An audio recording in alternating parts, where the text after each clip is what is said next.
Supervisors, please take your seats. Join me in the Pledge of Allegiance, please. I pledge allegiance to the flag.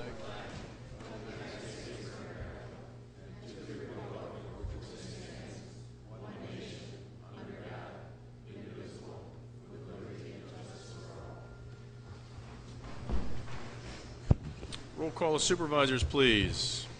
I have been notified that Supervisors Zerban, O'Day, Kohlmeyer, Kubicki, Haas, and Grulich will not be with us this evening. If my math is right, we still have a quorum.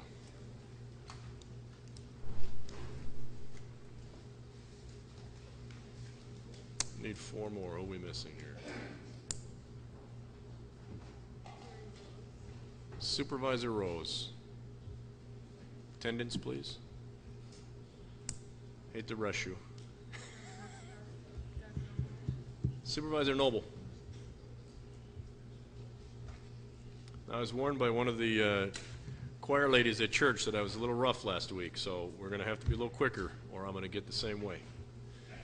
22 in attendance. Citizen comments.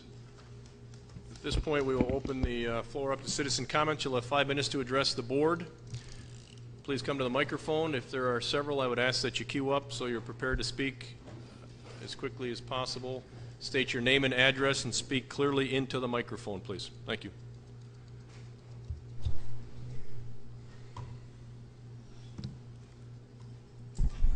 My name is Fred Storrs. I live at 1812 36th Street. I'm here to talk a minute on behalf of a vote that you're going to take tonight on some proposed policies for the jail. Maybe not that much. I guess I don't know what the rush is on this thing, but there's a couple of things that we'd like to explain first. We understand the budget impact of what happened in Madison. We have no issue with it. We've agreed to give the money that they needed. But some of the things that make our life a little easier that are not covered under Wisconsin Act 10, we'd like to see left alone. I'm going to talk a minute about our overtime, and I'm not sure if it needs to be talked about or not, but we were under the impression that at the Finance Committee, the overtime policy was said to be left alone, to leave it the way it was before. Well, our overtime policy now is a 2-page document, and all that's in this is a one line that says they will all be paid time and a half over 8 hours. Well, there's a little bit missing there. I'd like to get that corrected, at least clarified before you vote. The other thing I'd like to talk about is on the second page of this policy, on this, they call it shift exchanges. Captain Preston called it swaps. First, for those that really don't know how that works, that's a benefit that we in the jail have that is of no cost to the county. All it is a fellow employee and he needs a day off, I'm off that day, I work for him, he covers the day for me. It generates no overtime, it does nothing. The biggest advantage to us is that all of our vacation has to be picked by January for the entire year. Well, you know, if you get invited to a wedding in October that you didn't know about and you're not off that weekend, you just don't attend? Well, no, you get a coworker to work for you. You cover his day. And it's, like I said, it's a free benefit that we get that costs the county nothing. Right now, there are no restrictions. We can do that as many times as we want. We could do it the first day of the year, the last day of the year, any day in between. In the new proposal, they want to require that I use all of my benefit days before I can trade. I don't get it. I mean, what if I get sick in November? And now I used all my benefit days because I had to do that in order to trade. I mean, why should someone else decide when I use my benefit time? No one else has to. I shouldn't have to either. They also want to put a limit of 10 per year. Well, I mean, most people don't do that many. Why put a limit on it for someone that takes a little more advantage of it? The second thing I want to talk about is the grievance procedure that's proposed here. I guess I don't understand why we want to limit the grievances to 2-day suspensions and above? What about the guy that gets suspended for 1 day that thinks it's unfair? What about the guy that something happened and he gets disciplined for something that's out of his control? He has no right under this proposal. What does it hurt to have a grievance procedure that allows every employee the right that if they feel they're wronged to bring it to their supervision and try to correct it? If it stands, it stands. If it doesn't stand, it gets corrected. Again, costs the county nothing. Part of Wisconsin Act 10 states that the process must include a hearing before an impartial observer. There's nothing in this proposal that mentions that. We were at the Judiciary and Law, whatever the new name of the committee is, last week, and when the administration was asked about it, they were told, well, they haven't decided that yet. They haven't figured out who that impartial person is going to be. Well, how are you going to enact a policy? You don't even have the answer to how you're going to do it. Done or no? If you can wrap up very briefly. Okay. The last thing is very simple. I don't understand why they don't want to allow me to use my seniority to make my vacation picks. Why they want to pull names out of a hat. I did a little survey this week, and every store, everything I went in, I asked the people. I did it at McDonald's. I did it at Burger King. I did it at Walmart. They all use hire date.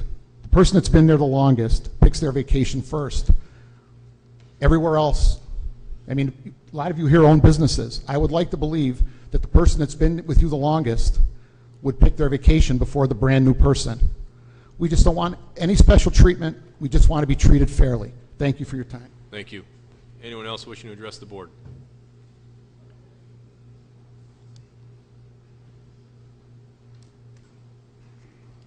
David Buellen, 24607 67th Street in Paddock Lake.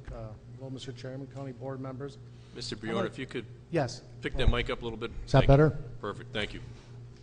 I'd like to kick this can down the road some more on mandatory overtime. I spoke to you last month about this. I was at the highway meeting last night and I spoke a little bit on it. I told the chairman there, I said I'd be here tonight and I'm still going to kick this can. I still don't understand why we, I'm a highway department worker, why we got to have mandatory overtime. I know Mark Montague and them have got sheets here tonight. They're showing that there's no need for this mandatory overtime. We have been there for you. I know there was a board member that asked Ms. Yule last night, why are we putting mandatory overtime on these highway department workers? And the only thing she came up with was fear. Well, that's telling me that trust that we have built between you and us is starting to break down. You're starting to fear us. You're starting to think that we're not going to be there for the taxpayers.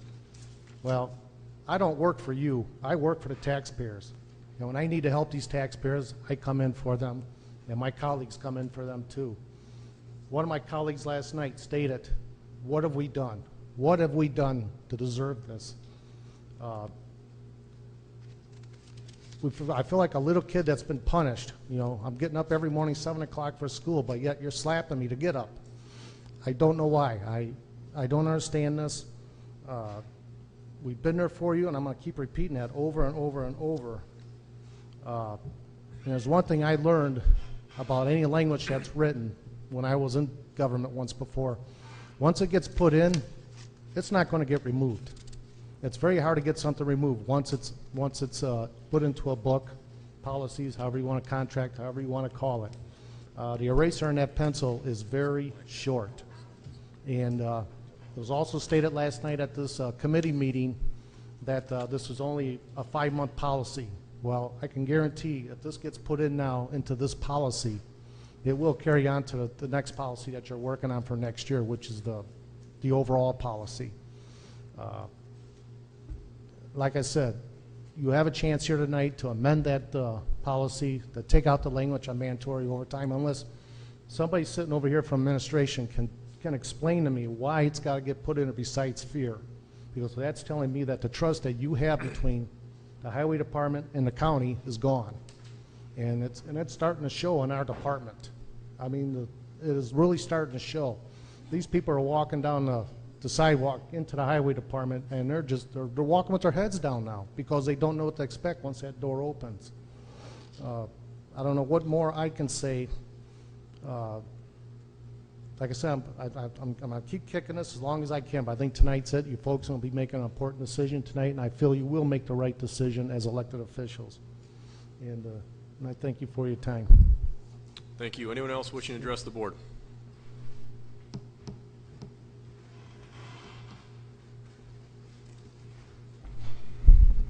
My name's Mark Montague. I live at 7835 36th Avenue, Kenosha. If I get a little choked up about this, it's because I am. So bear with me, please. First question is, how many people got to work outside today, all day? Anybody? A handful. That's pretty good. I asked a couple of supervisors last week. They want to find out, there's 2 opportunities to find out what we do out on the job. Tomorrow we're going to be pouring a concrete patch on Highway 31. And Thursday, if you'd like to have a real treat, we're going to be doing some work on the interstate. And that's always an adventure. So 2 days, you can find out exactly what we do, and maybe you can find out, hey, maybe these guys aren't worth the dough. We see what they're doing now. They don't earn it. They're not worth it. Come on out. You got 2 chances, 2 locations. Highway 31, just south of the bank, on 50, and the interstate. I guess the main point of my speech tonight is, you know, when you go to the doctor and you got something bothering you, they ask you, what level of pain is it at, between 1 and 10? How do you feel? The main idea behind this is to go through a couple of these policies that we need to see a few amendments. The main point of my speech is to see support for some of our supervisors to see through some of the things that have been going on, to get to the truth of the matters so we can all be treated fairly. Well, the first level of pain I'm having right now, it's a 4.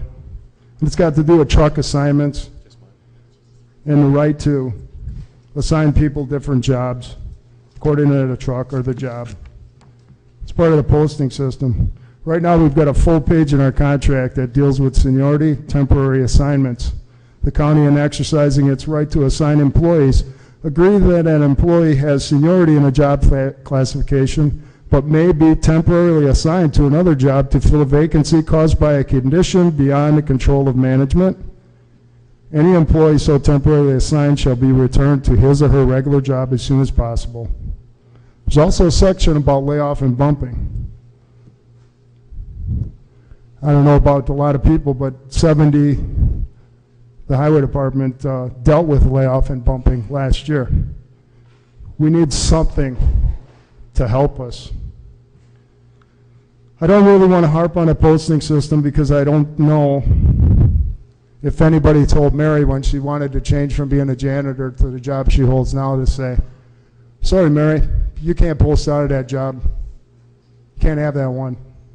You're going to be stuck where you're at for the rest of your career. That sounds really fair too, doesn't it? The one thing that I think the public safety and the efficiency and the maintenance of our vehicles far outweigh any problems that the county might have with temporary positions. My next level of pain is a 6. It's got to do with seniority. Vacations, job postings, layoffs, callbacks. We went through that. We went through a callback. I don't think anybody else has in this room. My next level of pain is an 8. It's got to do with the grievance procedure. The impartial hearing officer is when I really just come to an abrupt halt. That sounds about as fair as if we had highway department people listening to the county exec's incident report after his collision with a bicycle last week. Come on, really? We're going to be fair with them? We'll see through that. My last one is a level 10. It's got to do with the OT policy. Last year when the county decided to cut 10 of our employees $7 for their January New Year's, we still had over 80% people coming in. We've been looking through the sheets. It stays about 85%, almost for all. We're looking at different ways now. How are we going to call people in? Nobody knows. Nobody knows. How do you keep people well rested? Well, I know on February 7th, the way we kept people well rested was to let them sleep on the floor in a building. I'd like to see you guys try to do that to an inmate. Give me 1 minute, Mark. There was a provision that changed the jailer's overtime back. We offered a lot of things to the county. 10-man second shift to save overtime. 2 or 3 ideas on mandatory overtime. The county can't even write down a policy about mandatory overtime. Come on, guys, let's work on it. On a lesser note, part of the policy changes, there's 2 jobs that are missing on our wage sheet. Nobody knows about that. For all the above reasons, I hope you, the board, can hold off or make amendments to this work that is definitely in progress. Thank you very much, and thank you, Mark, for the extra minute. Thank you. Anyone else wishing to address the board?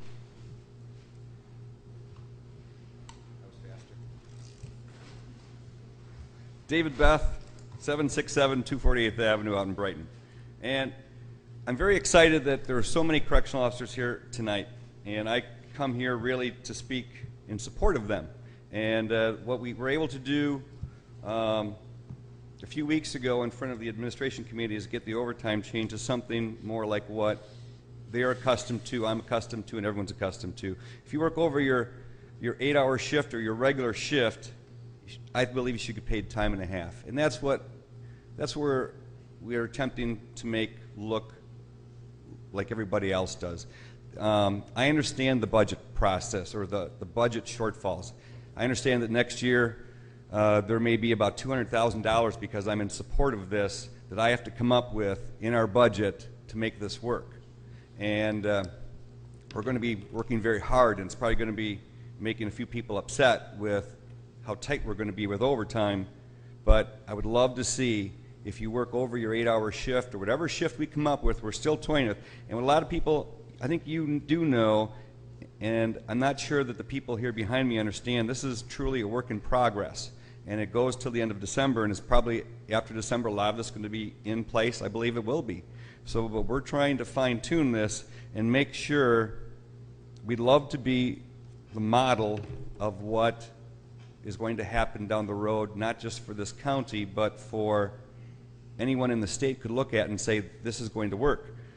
Mr. Storrs brought up date of hire for vacation picks and for, he didn't bring up for shifts, but we're going to do that. A lot of these people, if they would have been at the administration meeting, heard that being said. Some didn't hear that being said. But we're going to address that. A lot of the policies that will be in place for the department, we are going to make as smooth of a transition as possible. Will there be some things in there that the group behind me doesn't like? I guarantee it. No one likes change. Some people don't like what's there, but I know one thing they don't like is change. But we're going to do our best to make it as reasonable as possible. I'm going to be here to answer questions as we get to that. But one other thing I'd like to address that I guess I'd like to see changed is a step right now in, I'm pretty sure what you have is all wages are frozen. What I would love to see changed is the step that these people get. When you go from 1 year to 2 year, you get that step increase. I think we all understand that there's no raises for 2012, but what I'd like to see is if you get to that point that you've put your year on or your 2 years on, you get to that next level, I'd love to see that step increase stay. Not a percentage on top of it, but just what they deserve. I guess I'm looking forward to for this process to end maybe tonight so I can start actually squaring it away with the group that sits here and the many other 100 and so that are out there at our detention and jail that work very hard for this county. And to get it into place, to smooth out some of the rough edges, and to make it work. Thank you. Thank you, Sheriff. Anyone else wishing to address the board? My name's Nick Kasmer. I live at 6517 94th Avenue in Kenosha. There's 3 specific things that we're asking the board to amend tonight. They deal with overtime, seniority, and the arbitration process. The first thing is the overtime. Under the Fair Labor Standards Act, benefit time used does not count towards hours worked. So an employee could be on vacation for a full week and then be called in to work for for 2 days at the end of the week and work hypothetically 20 hours both days and receive no overtime for that time. None whatsoever, because that week of vacation does not count as hours worked. That is something we'd like to see amended. For the jail policy, although the policy, I believe, was supposed to be amended to their current system, it does not right now deal with the possibility of an employee choosing to work on their day off. An employee working on their day off typically now gets paid time and a half for all those hours. Under the current policy, as I read it, they'd have to work 8 hours before getting the time and a half. That's another change we'd like to see made. With regards to the highway, currently they get time and a half for all hours worked outside of their normal 8 hours of work. Plus they get time and a half for Saturdays, and they get double time for Sundays. We're not asking for the double time for Sundays, just keep it at time and a half for the Sundays. And I believe already, while they get double time for holidays as it stands right now, time and a half is sufficient, and that's already in the policy. Plus, there's nothing in these overtime sections that deal with how overtime's to be assigned, whether it's based on seniority or the actual process and how that's going forward. We'd like to see an amendment on that. Second issue is seniority. I'd like to commend the Sheriff's Department for having seniority in there for shift preferences, but I don't think that goes far enough. It can be used easily for vacation picks. That's a simple thing. I think the Sheriff just said that he plans on using it that way. Then I don't see any problems with having it in the policy you folks are going to put together tonight. It can also be used for layoffs and bumping. It can be used for overtime assignments. It can be used for job postings. Those are things that it's been used for in the past. It seemed to have worked effectively in the past. We'd ask that it continues going forward. The third thing is an actual arbitrator for the grievance procedure. I think it's imperative to have a grievance procedure in place that is an actual fair grievance procedure. That is not something that the employees feel like is a waste of time for them, and frankly that Kenosha County feels is a waste of time for them as well. All we're asking for is a legitimate chance in front of somebody who doesn't know anybody else in the room or has no ties to anybody else in the room. We have used the WERC for the grievance procedure. I went back the last 10 years and actually looked at the record between AFSCME, all my AFSCME units, and Kenosha County. I hate to say this because I don't want to get fired, but we've lost 27 cases.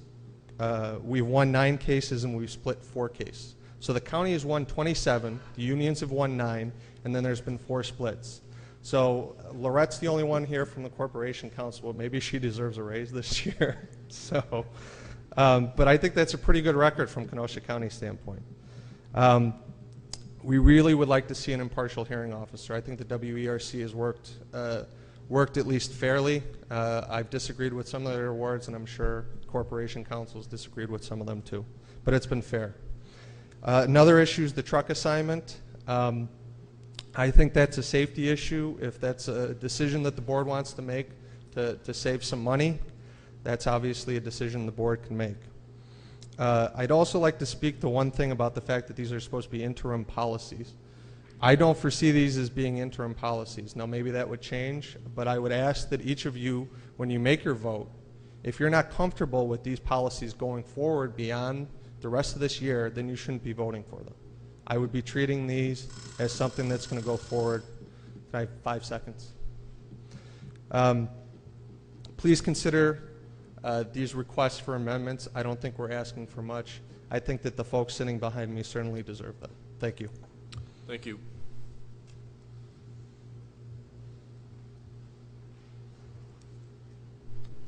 Dave Holtz, 4314 47th Avenue. I'm an employee of Public Works Highway Division. And I'm here to talk about that word right there, division. I mean, we've got one right here. We've got this nice wall separating us from you. We've got your higher chair to separate you from them. When I started at the Highway Department 19 years ago, it was a department. And that job for 19 years has held more value to me than just my shrinking paycheck and benefits. I enjoyed my job. I loved being on that interstate. since I've been off it, I love being off it. I didn't post to get off it. Last year's troubles, for lack of a better term, put me off the interstate and put me out in Brighton. And I found that in order to keep myself interested, because interested, happy employees are more productive than beating horses. You know, we can beat a horse to death. You'll get a few more miles out of it really quickly until it hits the ground. And the thinking seems to be that horses are plentiful and they're cheap. But they're untrained. I can't teach a plow horse to run a horse race. Maybe I could if I had enough horses to draw from, but I don't think it's possible. But getting back to it, I like Brightondale better than the interstate because on the interstate, everybody's just passing through. Our own citizens use it, but mostly it's just people passing through. They're trying to get from here to there, and I'm in their way. They're not really happy to see me. But what I've liked the most about Brightondale is now these are my people. Okay? I don't know their names, because I didn't know the sheriff lived out that way, but I do now. So your people are pretty cool, because they wave at me with all their fingers. It isn't all of them. It isn't all of them, but if I had to guess, I'd say between 70 to 90%. They go like this. You know, it's not what I'm accustomed to coming from the interstate. There was talk a while ago in the paper, the county executive was quoted as referring to the county as a $200 million, maybe it was billion. I don't do numbers. That's why I drive a truck. But it was a very large number and followed by the word corporation. Now, as is pointed out, a lot of businesses honor seniority and time served. I hate to use a convict term, but time served, you know. It's still service, like I said, and it has value to me. I'd like to return that feeling to everybody. You know, there's a lot of damage has been done in the last 19 months. It's like living in a hornet's nest. Now, I've had opportunity to bash a hornet's nest. I'm not proud of it. I was little. But you know what they did? They got really mad. And they went all over the place, and they looked for the source of that, and they tried to attack it. And it was much bigger than they were. And finally, they just went back and started rebuilding the nest. And the bashing of the nest, the first one occurred in January of 2010. And for a while there, the nest got bashed every week. And now it's settled down to an occasional thump once a month or so.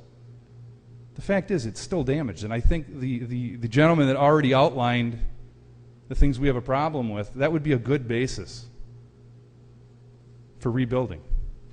You know, because all this rebuilding and knocking it down and rebuilding and knocking it down, you know, division. The middle used to be a highly populated neighborhood. Maybe not the biggest, not the best, but populated. And the way it's gone in this country, in this state now, it's very desolate.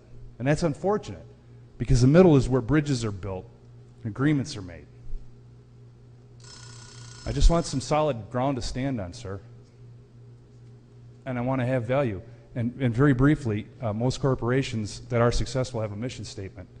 And for the highway department, very simple, by plowing snow, paving, and repairing our roads, we create safe passage for the residents and the travelers in this county. Thank you. Thank you. Anyone else wishing to address the board?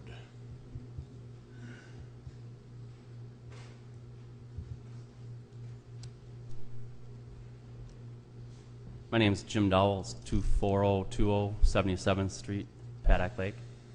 I work for the Highway Department. I've been there 23 years. Dave touched on it a little bit. There's, for the most part, for the years I've been there, and the gentlemen, the older ones that have retired and been gone even a long time, even up to the people we have now, a very high percentage of those people, I'm not going to say every one of them, but in the 90% range, are dedicated people and like to take their job serious as if the taxpayer, and they are our customers.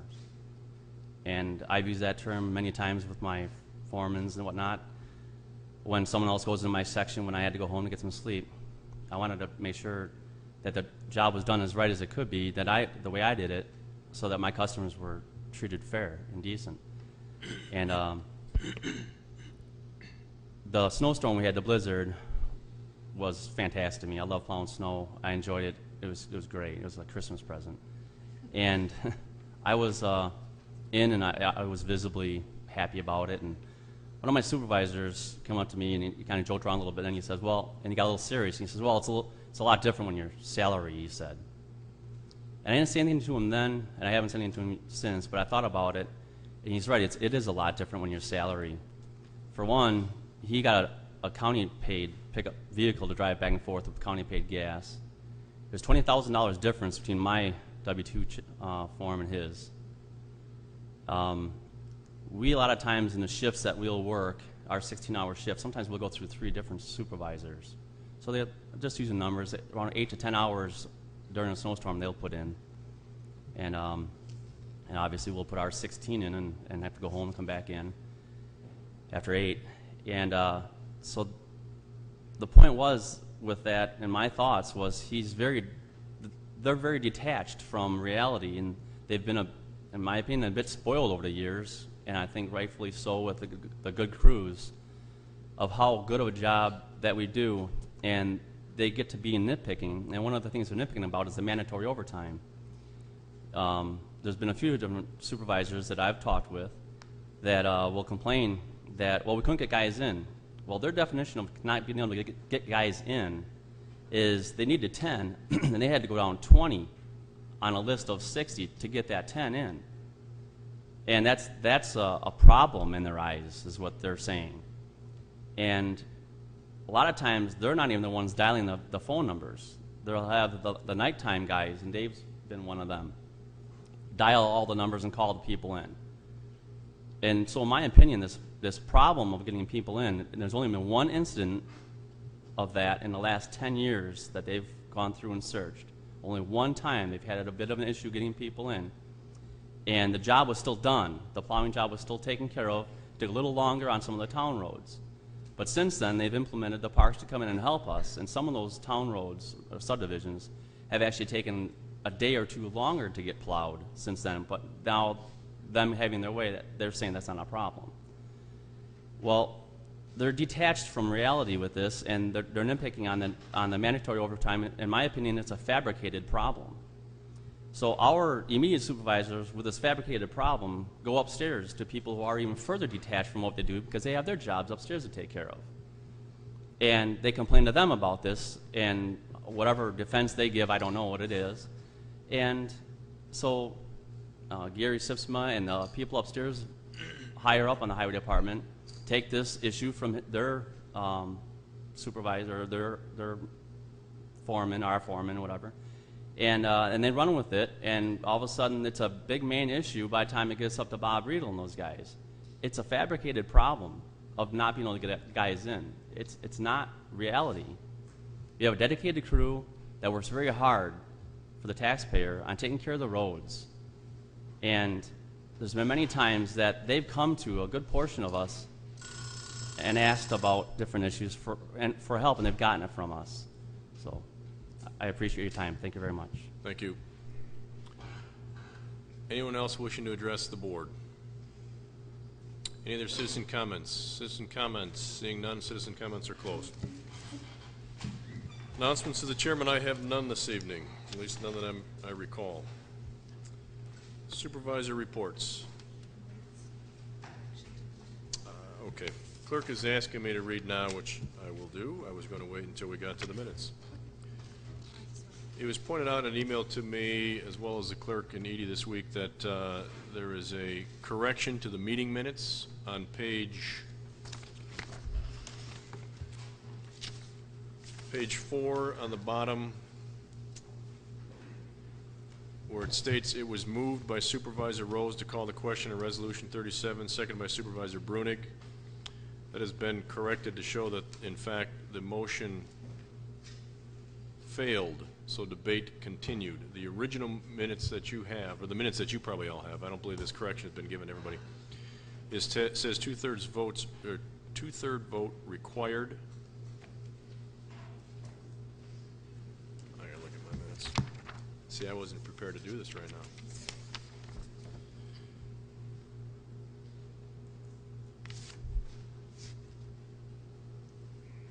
It just says, I-16, Nay 12, it does not mention that 2/3 were required and the motion failed. So that's been the piece that was added.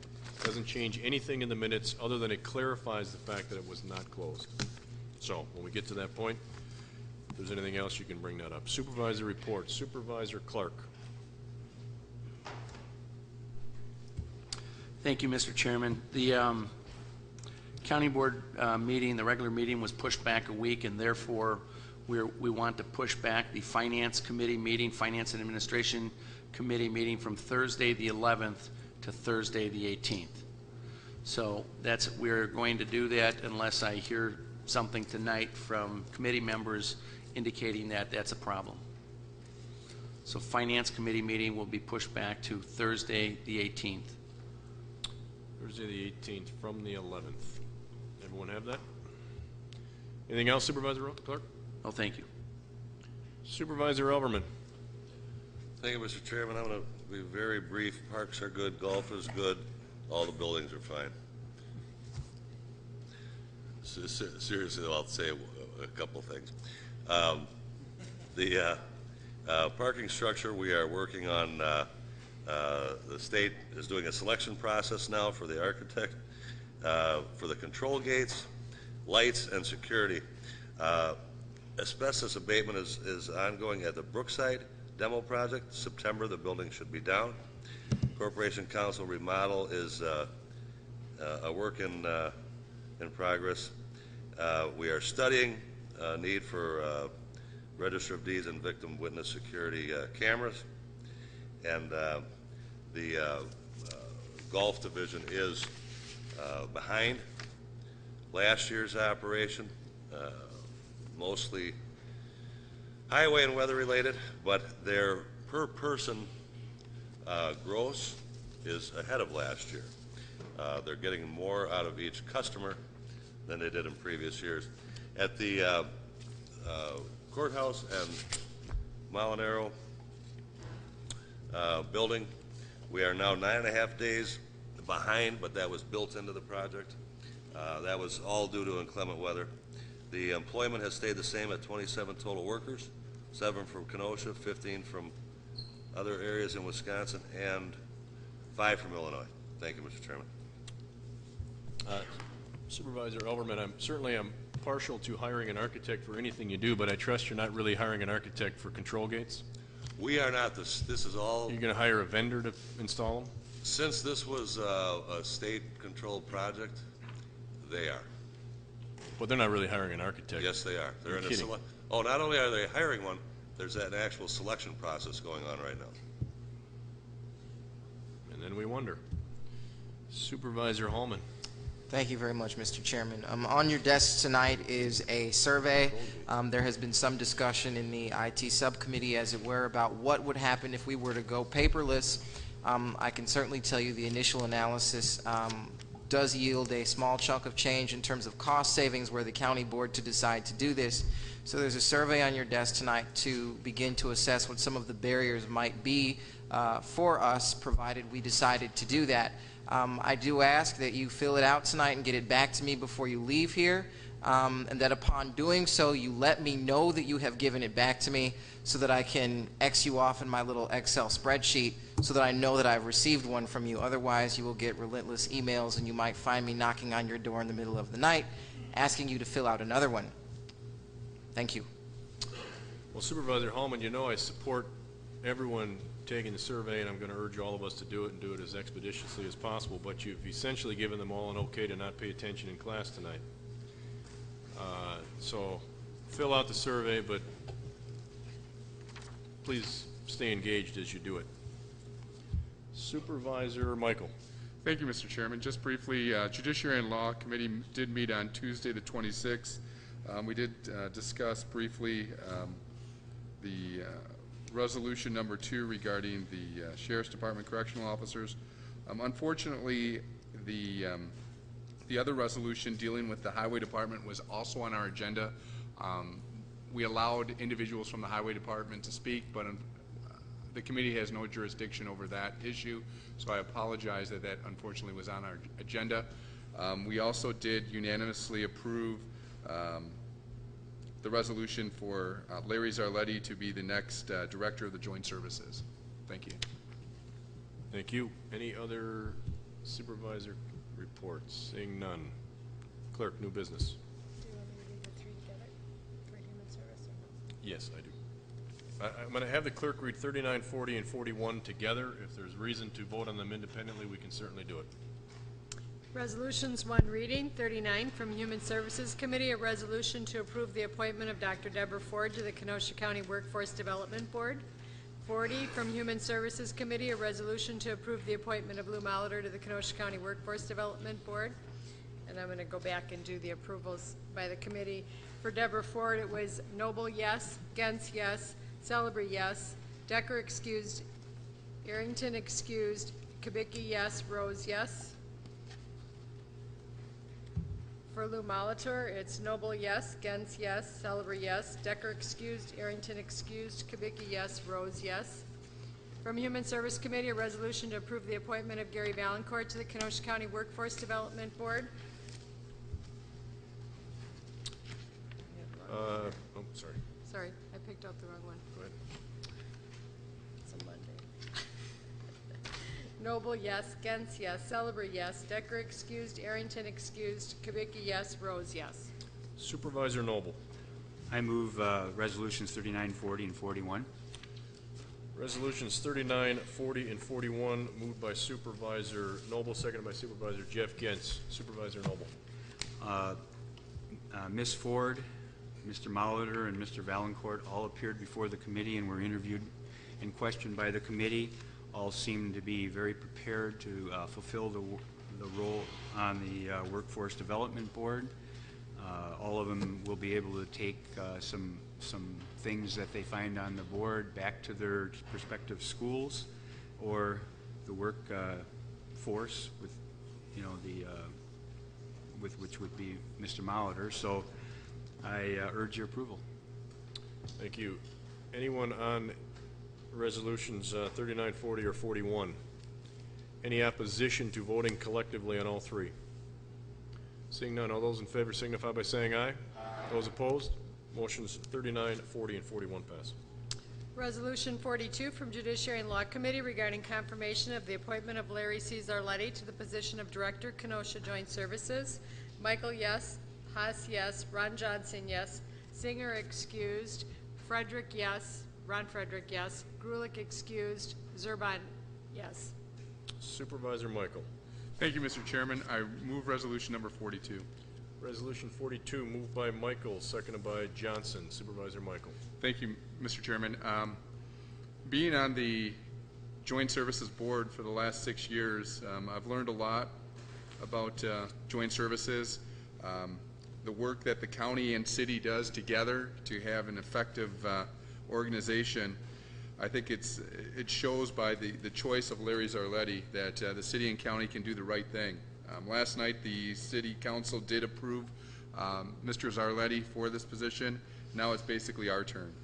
As stated within the documentation we've all received, Larry Zarletti he's been very active in this community. He has over 30 years of law enforcement experience. I think he truly will be a very good individual for this position. I've spoken to Mr. Zarletti. He's already working with the current director, the interim director, Sue Marcinkus, who continued on, who did an excellent job for the joint services. I urge your support. The city council did vote yesterday, and they gave him a unanimous vote, so I'd ask that we continue on with that. Thank you. Thank you. Any other supervisor wishing to address the issue? Seeing none, all those in favor signify by saying aye. Aye. Those opposed, motion carries. Mr. Zarletti, welcome back.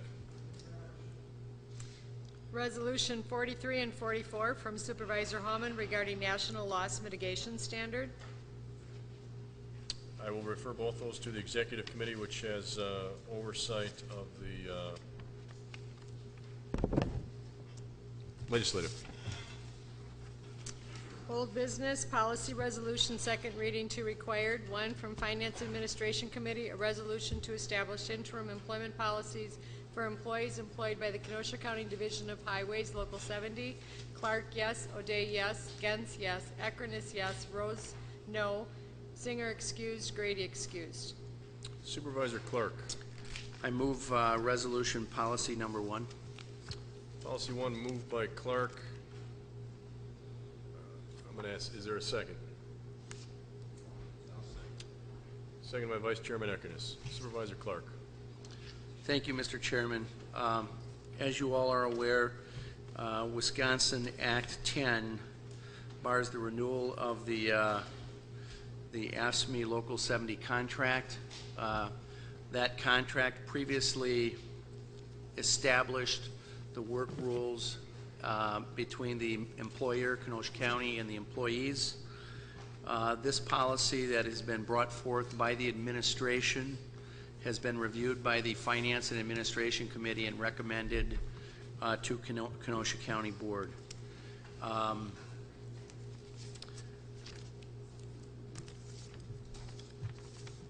In the committee, we did go through the various line items comparing to the contract. It was subsequently requested that it be put in writing by the Judiciary and Law Committee, and I believe everybody has a copy of that. So these are interim policies. You know, I guess the question of why we need to do this now and not wait, I'm going to, with your permission, ask Mr. Riedel to please stand at the podium and be ready to answer many questions that this board's going to have, and I'm going to ask just probably a few of them to get this started. Mr. Riedel, are you prepared? I guess so.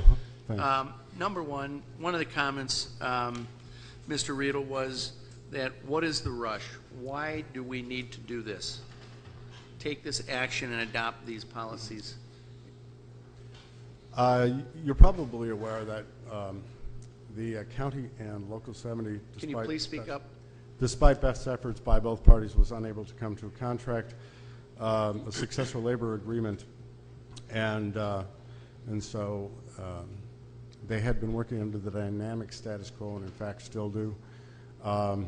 When you passed the notice to terminate, and then that ended their contract. Now it's necessary for the county to establish policies that will govern the way that our employees work, at least for the next 5 months until more permanent policies are made, and those will coincide with the expiration of 3 more contracts, which are due at the end of the year.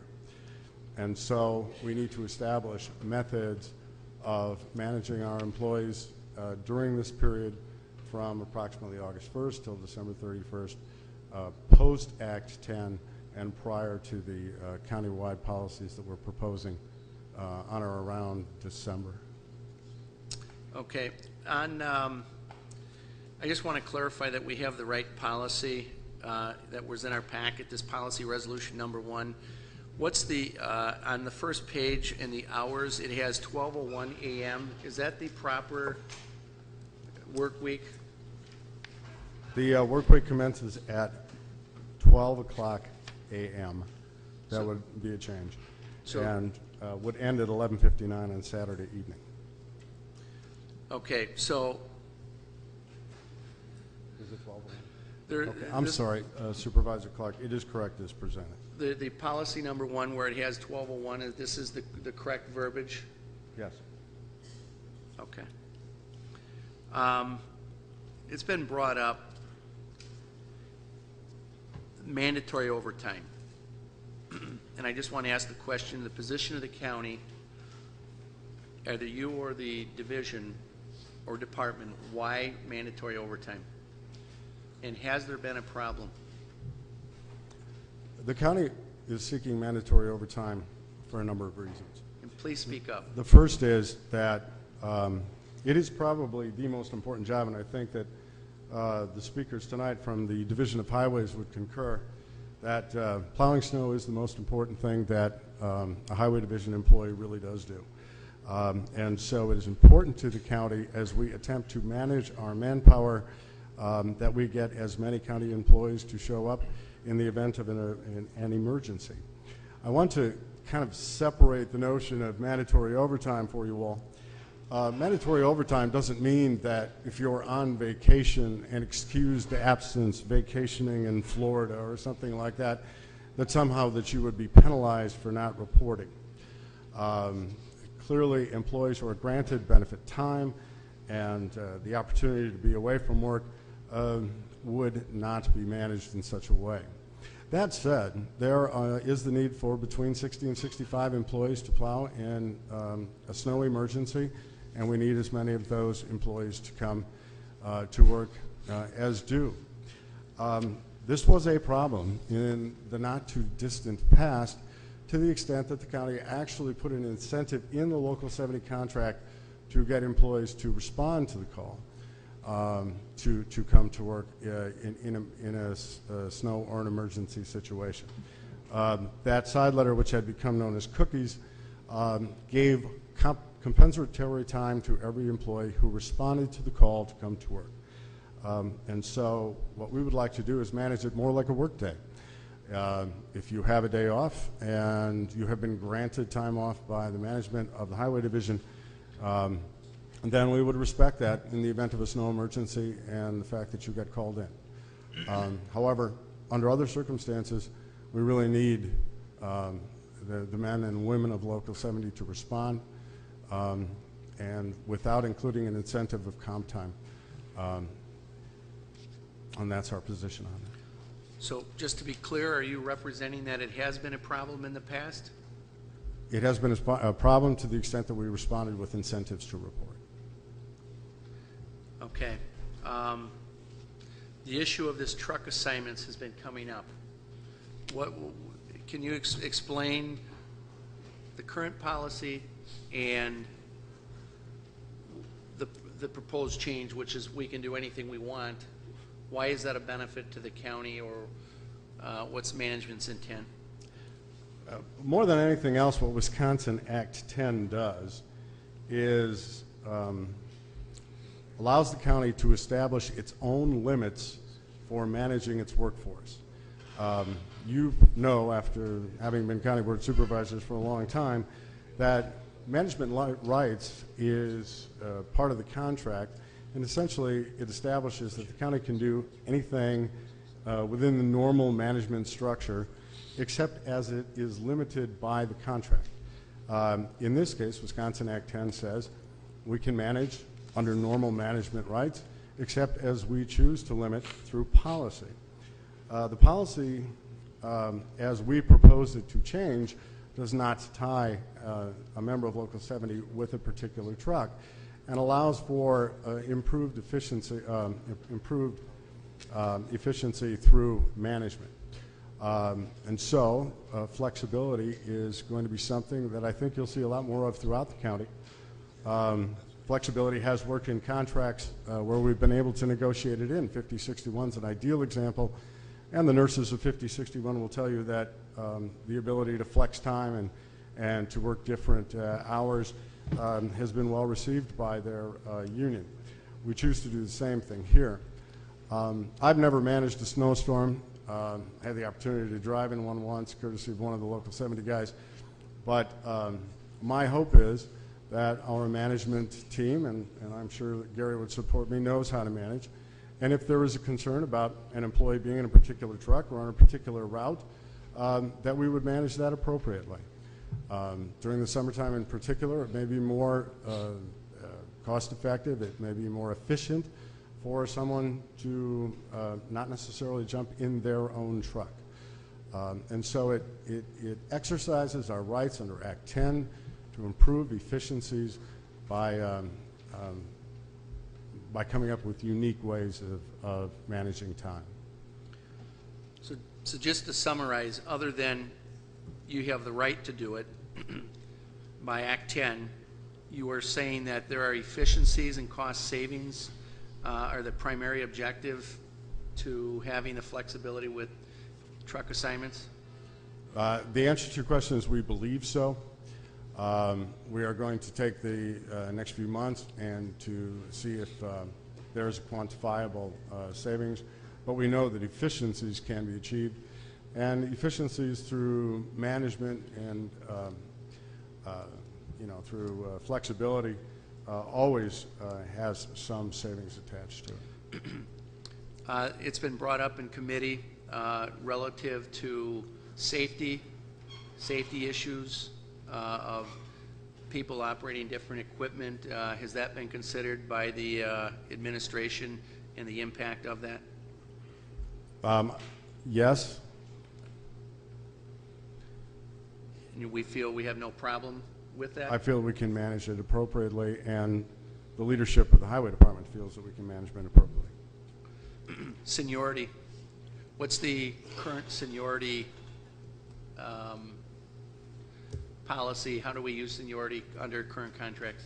Seniority is a very powerful method of management. Seniority is used in managing overtime. It's used in selection of vacation. It's used in posting for jobs. It is used in layoffs. In the event of layoffs, we use reverse seniority. Again, Wisconsin Act 10 allows for flexibility in management to achieve efficiencies and economies of scale. It does not say we would not use seniority to select vacation. Mr. Storrs pointed that out, and the sheriff already told you that he intends to do that, and I realize that's the other discussion. I have no reason to suspect that Gary Sipsma and his staff wouldn't use a fairway for selection of vacation, and that certainly seniority would be considered one of them. Whether seniority is still used to manage being called in for a winter maintenance problem or a winter emergency would be left up to the administration. We will look at other methods of calling in folks, of equalizing overtime, of making sure that we have proper response, and if seniority is the best way to go, I'm certain that it will be considered. Seniority certainly has its benefits when we come to filling vacant jobs. I don't know if there will be vacancies in the Highway Division this year, but if there are, and skills and abilities of candidates competing for the job are otherwise equal, certainly seniority would play a role. We do not intend to turn our back on our long-term employees, our long-term very loyal employees who've done a very good job. It's again exercising the efficiencies and the flexibility that comes with Wisconsin Act 10 that we think will improve the operation. Is there a cost to the county to have seniority for vacation postings other than trying to keep track of that list?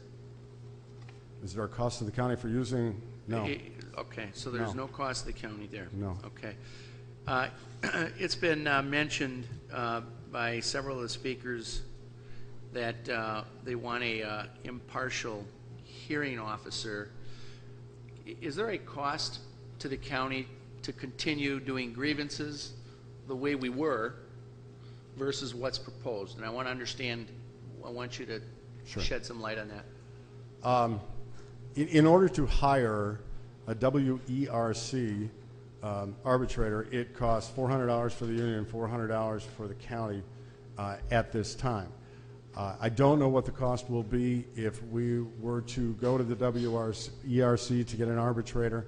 That hasn't been established. Even the WERC's role in the post-Wisconsin Act 10 world has yet to be clearly defined to the extent that we know what they will do. Impartial hearing officer is in fact included in the grievance process as the law requires. We have discussed a number of different variations to the impartial hearing officer. Ms. Bianchi, who is a close associate and associated with the Corporation Counsel's office, has discussed the possibility of sharing that role with other counties. Racine County's Corporation Counsel, Ms. Bianchi, maybe somebody from Walworth County, would share the responsibility in each other's counties. That could be a cost savings. That could be a more efficient way for us to do it. It's important, and we understand, that the impartial hearing officer needs to understand employment law and needs to understand the laws of the state of Wisconsin governing same. We're not going to go out and just capriciously pick someone off the street or not seriously consider abiding by the law and the spirit of the law in consultation with our Corporation Counsel's office. Have we decided who the impartial hearing officer would be, or can you talk about what the current process is going to be under this policy? I cannot tell you who the impartial hearing officer will be, and the policy is presented to you in your policy packet. Beyond that, I don't have any comment. And I just want to talk to the overtime policy currently that we have under 70 Yes. versus what is contemplated under the FSLA rules. Okay. Under the current union contract, or the expired union contract, I should say, all employees are guaranteed a workday that starts at 7 and ends at 3:30. And so they work Monday through Fridays from 7 to 3:30. Work done outside of those hours is considered overtime and it is paid at time and a half.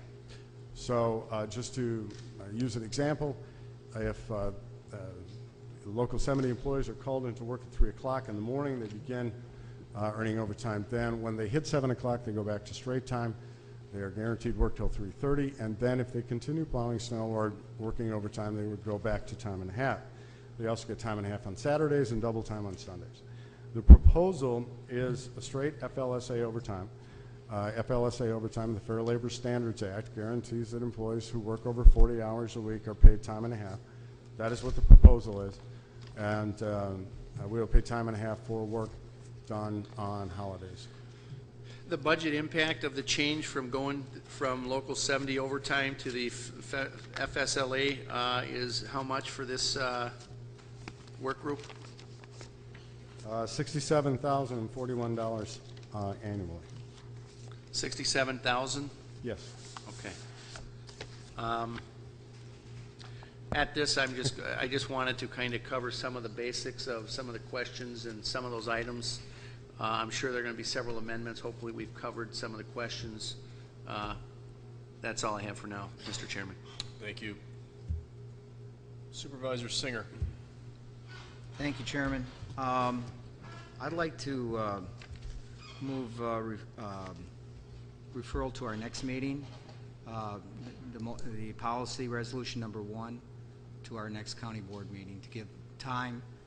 There's a number of, first of all, I won't talk about it yet until I get a second. Been a motion by Supervisor Singer to refer policy resolution number 1 to our county board, our next county board meeting.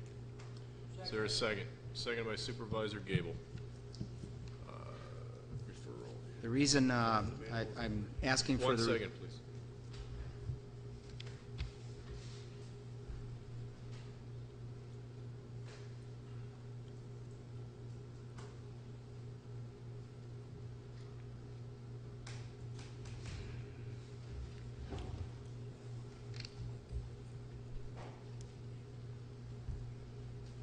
If I had the Jeopardy music, I'd play it.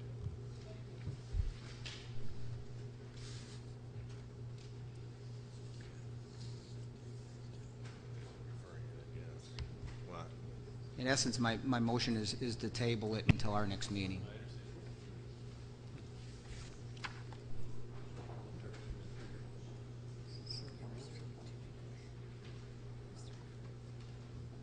They're looking for defense.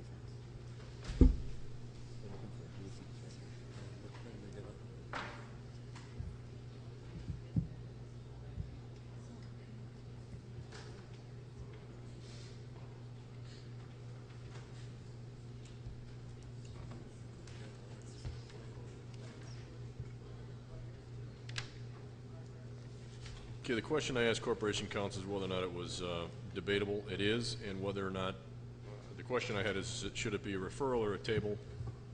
I don't know that we have that answer, so Supervisor Singer, if you want to continue. Okay, the basic reason why I'm making the motion is that we've got nearly 25% of the board is not even here tonight. This is a policy resolution that I think should entail the entire board as much as possible. I understand that there's vacations and everything, but I think it would give more time for us to take this in and understand it better, come up with ideas on how to solve some of the dilemmas in which we've received. So That's why I'd like to see it tabled. Thank you. All right, the issue before you is referral. There's a number of lights on. I'll go through the list. If you want to speak on referral, let me know. Supervisor Rose? Supervisor Rose. I'm opposed to the referral. This issue came before the board at the last meeting, and it was referred to committees, including the administration, the highway, the judiciary committee, and I understand that little was done in the interim. Now, there's little point to, again, refer something. We have the policies. They are pretty straightforward. I think they're understandable. We know what the issues are. We have the input here from the union representative in the form of this letter of July 28th. And this is the meeting night. If people have not showed up, that's their issue. But those of us who have showed up to debate and decide, and that's why I'm opposed to referral. There's no point to it. All right, I'm going to hold this discussion for 1 second because it's my opinion that this either needs to be referred to a committee or tabled. And before we continue the debate, I want Corporation Counsel to weigh in on it. So that's what. Made a motion to refer, which would be to a committee. So he made a motion to refer. Motion to refer is to a committee. So I'm going That's to rule. debatable. I'm going to remove, but it was not referred to a committee, so I'm going to rule the motion out of order. As it should have been a table if it was going to be anything. So we're now back on the main issue. And again, I'll give Corporation Counsel a moment to disagree with me. I'm waiting for one from Corporation Counsel, so settle down. I'm sure you're all ready to throw something at me. It could very well be. If you recall, while she's looking this up, last meeting I was challenged on the legality of having it on the agenda and everything else. So we're going to make sure that it's done right, just like we did last week.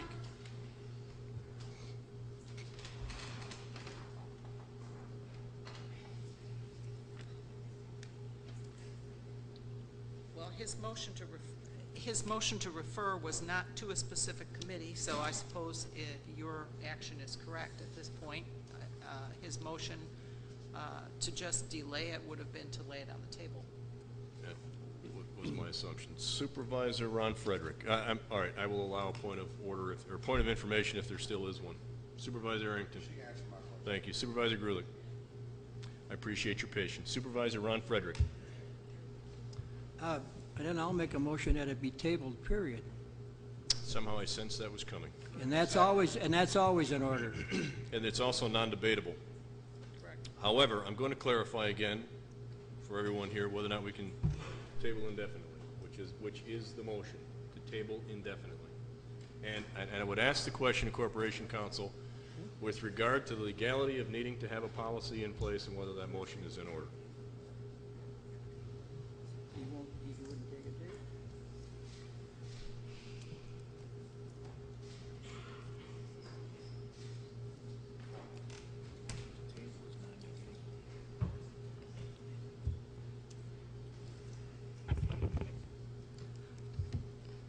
Legally, we have to have a policy in place.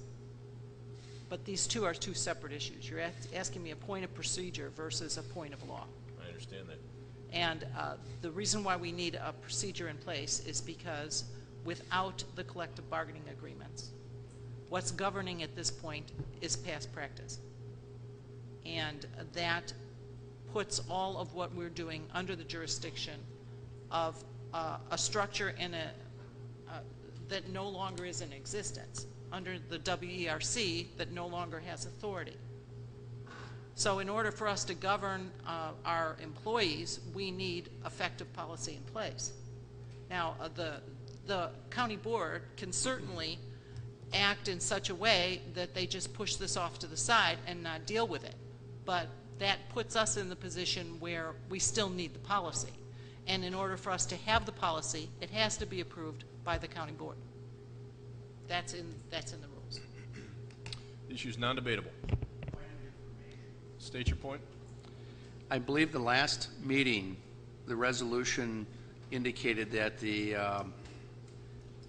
Highway 70 contract or our terminated no later than August 31st. Can we clarify that?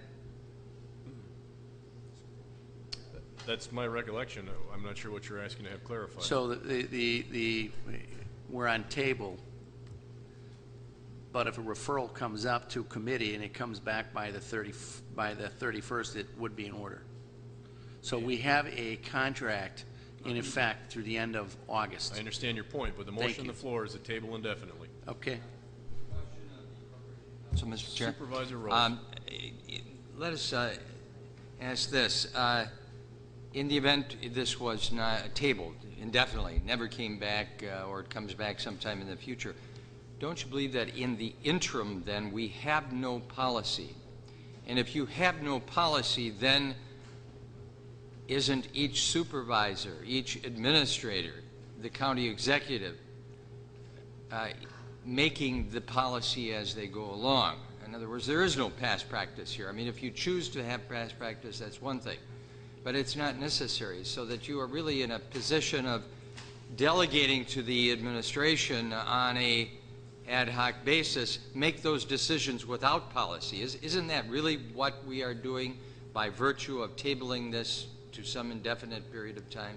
Let me ask you a question, Mr. Rose. Do you want to go into court and argue a position based on a policy that somebody made up and by something someone said, as opposed to something that was voted on and given the authority of law or rule? Oh, that's your problem, not mine. And so that would be your problem. The point of the matter is that if we don't act upon it this evening, there is no policy, and each administrator can make their decision as they see fit. It would be your job, not mine, to argue the quality of that decision if challenged. All right, so that is your specific point, if you'd like to. Yeah. I mean, I'm not going to debate you, but I merely think that we ought to be recognizing there is no policy. It's not past practice that policy. There is none. All right, this issue is non-debatable. If you've got a specific question of the Corporation Counsel to address, a clarification, point of information, I'll allow it. Nothing more. Supervisor Gable. A question. I was under the impression that this contract is an extended contract and will expire on the 31st of December. So if we don't come up with procedures. The last meeting, it was voted upon to terminate at the August 31st. Has the union been notified? Yes. Yes, they have, and they were in attendance at the meeting as well. We have till the 31st, so we have time. Okay, follow what I'm getting at here, Supervisor Gable. We have until August 31st. The motion on the floor before you and the rest of this body is to table indefinitely. Indefinitely is much later than August 31st. We're clear on that. Okay? But it can be brought back. Supervisor Ron Frederick. I would like to withdraw the motion if it's possible. Maker of the motion withdraws it, the motion dies. Supervisor Grady. Not at this time. Thank you. This is on Policy Resolution 1 that is before you. No amendments, no recommendations for table. I will ask for a point of information, a point of clarification. Yes, sir. To who? This proposed agreement for both 70 and Local 990 is set to be an interim thing between now and December. Is that correct? Correct. December 31st. Correct. Is it in the thought process that the county board, either collectively or by committee, would have a chance to still redress this and to go over it at a future date? Can someone speak to that? I'll allow Mr. Riedel to address that. Are you talking about the policies that we will propose to the county board to be permanent countywide policies? That is with correct. effect? Yes, of course they will come before the board. And through the Finance Admin Committee at least. That's my question. Thank you. Thank you. Supervisor Noble. Yes. When I was the chairman of the administration committee before Act 10 and before the realignment of the committees, the number one item on the radar screen at that time was limiting the liability for ODEP. I think those are the right initials. ODEP, you know, the liability for people having the OPEP. OPEP.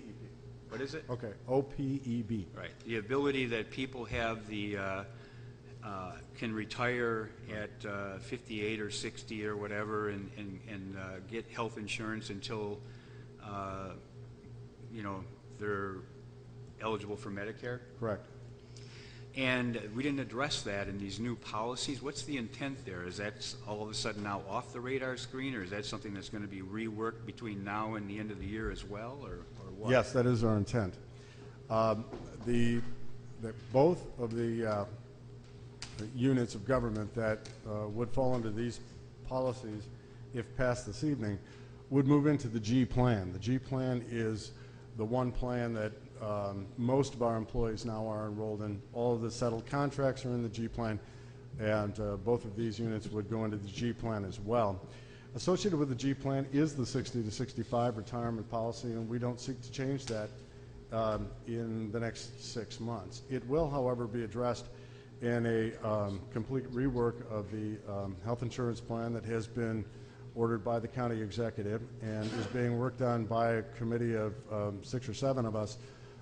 And we will be looking at the best way to go forward with health insurance for our employees under 2 significant changes. The first is Wisconsin Act 10, but the second is the ability to move all of our employees into the same plan. You'll remember that we stagger our employees through different iterations of our plan as we settle contracts. By the end of 2013, all of our employees will be in the same plan, and so we can achieve certain efficiencies and financial improvements by making one plan for all of our employees, and we're in the process of doing that. And the OPEB liability will be addressed as part of that presentation, and that also will come before the board. So it would be fair to say not some of these issues like seniority for vacation, for picking vacation, has to get resolved in the next few months, but sort of much bigger issues like the OPEC liability of whether or not we're going to continue to allow employees to retire at 58 or 60 and get health insurance for free? Yes, that will be dealt with. All right. Thank you. Thank you. Supervisor Singer. Thank you, Chairman. I move to lay this policy number 1 on the table until our next meeting on the 23rd. Motion to lay the issue before you, policy resolution number 1 on the table until our next county board meeting. Is there a second? Supervisors need to learn their motions. If I'm not mistaken, that's still not a correct motion. If you lay on the table, if you want to refer to a specific meeting, it's a postpone to a certain date, not lay on the table. Should have. My understanding is that a should probably have a review table is of not date specific. procedure. So again, I understand the motion to be out of order, as it is not. Laying something on the table is not a date specific. It needs to be referred to a committee. So is that correct? Your interpretation as well? Something just gets laid on the table without a date, that's correct. So we're right back to the original motion that was withdrawn by Supervisor Ron Frederick. So technically, the motion isn't out of order to lay it on the table. However, it is, again, the same point I made earlier. There is no date specific. It is essentially putting this in limbo until whenever. I would suspect it will be potentially much later than August 31st. So, is there a second to that Then I motion? withdraw that and postpone it to a certain date. And that date being our next county board meeting on the 23rd. So your motion is to postpone until the next county board meeting? Yes. Seconded by Supervisor Gable. That is debatable. Anything on that issue? Let me confirm that it's debatable. Yes. Yes. Postponement is debatable. Anything on that issue, Supervisor Singer? Yes, I feel that we need time to digest all the information and the changes that we need. There's a number of county board supervisors that aren't even here to lay their opinions on it or their votes on it. It's an inopportune time tonight to do this, and I think resolution number 37, which I still feel was out of order because we did not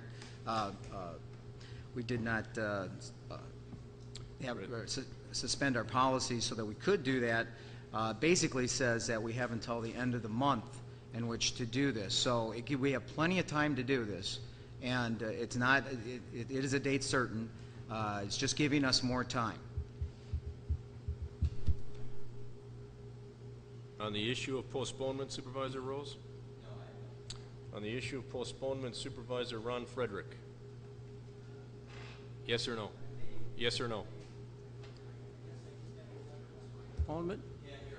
I Okay, understand that. I my was looking point for is a- that, okay, wait, excuse me, okay, make fun, okay, that's. I was okay. asking if you wanted to speak on the issue. I was Yes, looking for a yes or yes, no, yes, so I I didn't do. take you out of order. That is Yes, what I I'm do. asking for when I ask for a yes or no. I want to keep you in the queue. Yes, I do, and I'll explain why I'm for the postponement. As a member of the Judiciary and Law Committee, at our meeting a week ago today, this was referred to us, okay? And when we got done for the night, we asked the Corporation Counsel Office for the information to compare what this policy is, what that policy was, and what what the contract said, so we could compare the difference and see what was different just for our own. I assumed that we were going to, I guess I assumed this wasn't going to be on the agenda tonight. I guess I assumed wrong. So what I'm saying is we have never had a committee meeting that ever discussed any of the issues that are before us at Judiciary and Law. And I didn't hear that last night at Highway either. So I'm going to vote for the I'm going to vote for the motion. To be clear, though, you do have the comparison that the committee asked for. We all have it, just to make sure that we're clear on that. The request was made.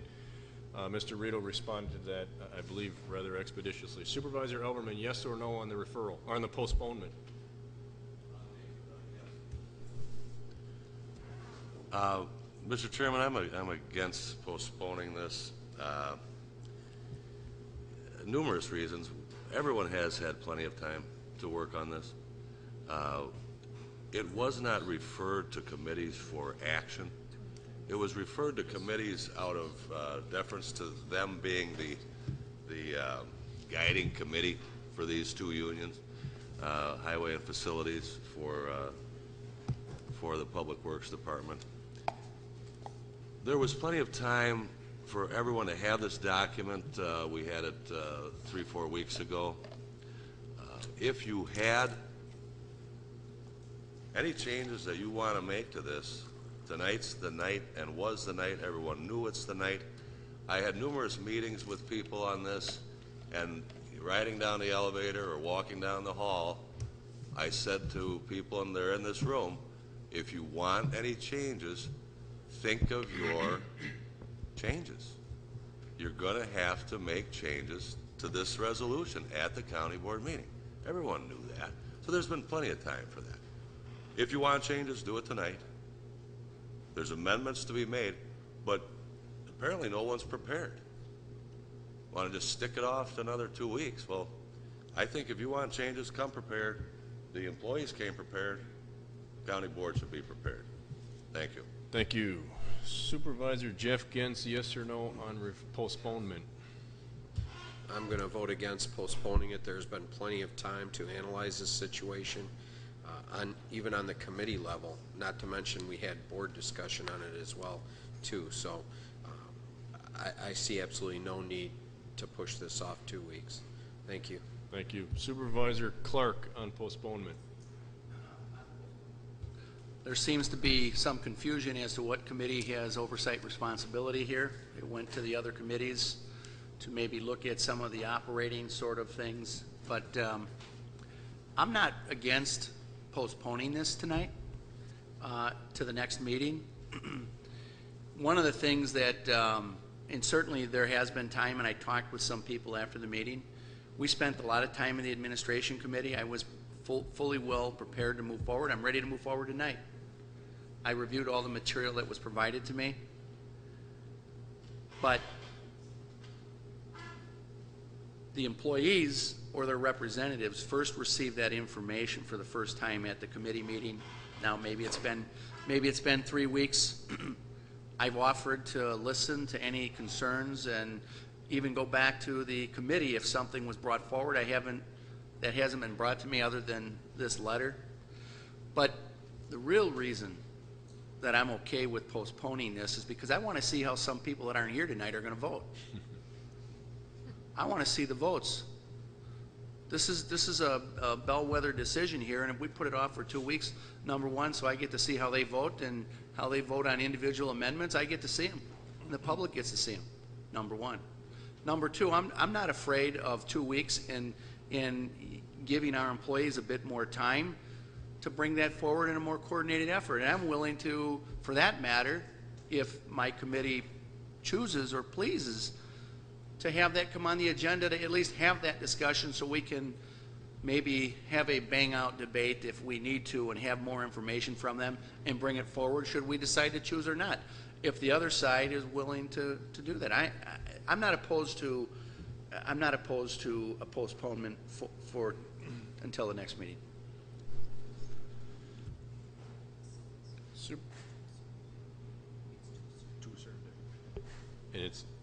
And for clarity, it's not being referred to your committee.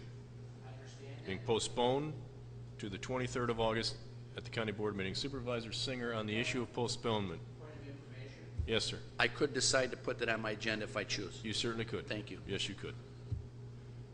On the issue of postponement. First of all, to the point of the resolution or the referral to the committees, and I'm reading the proposed minutes of the meeting of our last meeting, and it says it was moved by Supervisor Haas to refer Public Policy 1 and Public Policy Works Facility Committees and Policy Resolution 2 to Judiciary and Law Committee. It doesn't say anything about that the committee chairmans were told that we could only discuss it in committee. It says it was referred. Obviously, when there's a referral to a committee, the committee has full ability to act on it. And that wasn't the instructions that I heard from the chairman of Highway and Parks and Building and Grounds last night at the meeting. So apparently he was under some instructions. But and from what I understand, it was the same thing at Judiciary and Law. That's why no actions were taken. And if they were given instructions and so forth, I don't believe that was right. I think they should have had the right to fully debate the issue in committee and not just give lukewarm opinions. I give kudos to the chairman of the Finance and Administration Committee for agreeing to go another 2 weeks to have this fully vented. I think it's real important to our employees, which we cherish and we trust. And we want their trust in our administration and our leadership on the board. So that's why I encourage you to vote for this. Thank you.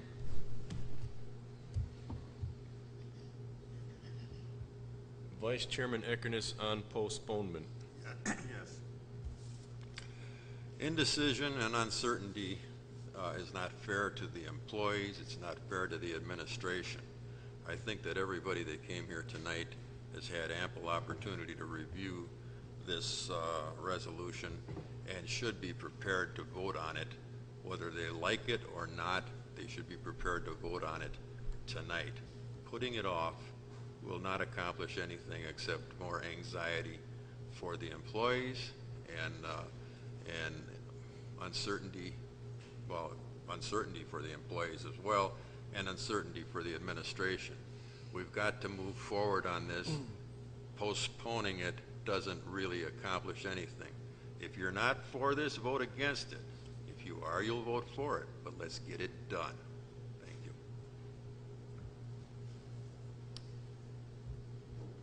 Supervisor Elverman on postponement. Chairman. I keep asking because I don't know who's turning the lights back on for the main. I just want to clarify something on this postponement from Highways and Facilities last evening. We were certainly under no one's guidance. My current wife's the only one that gets that. It's my anniversary tonight too, by the way. So I was going to bake a cake and I lost track of time. What I saw our meeting for last night, and as I said, there was certainly no guidance. We had a resolution from another committee to give us ample time and ample opportunity to discuss so that people could put their thoughts together and make amendments this evening. So there was nothing at our committee, unless we want to come up with a whole new resolution, which isn't in our, certainly not in our boundaries for highway parks. This is a finance and administration policy resolution. So no one was inhibited at all last evening, and any opportunity to view this and to come up with amendments this evening, rather than sitting this back 2 weeks. It's just no one's got their amendments. No one's got this figured out, and they want more time.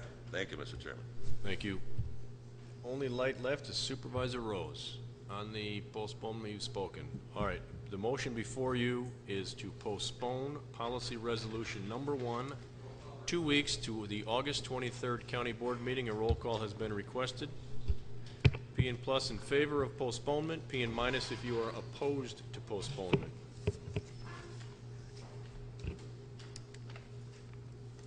I have to count again, right? We have 22 here tonight.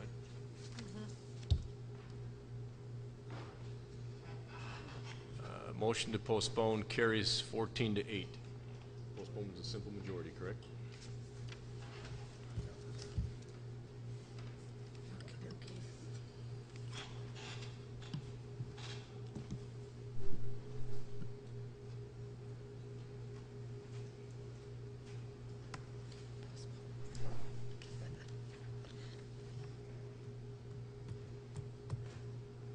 Go ahead.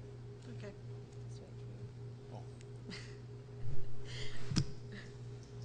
Policy Resolution 2, from Finance Administration Committee, a resolution to establish interim employment policies for employees employed by the Kenosha County Sheriff's Department Corrections Division.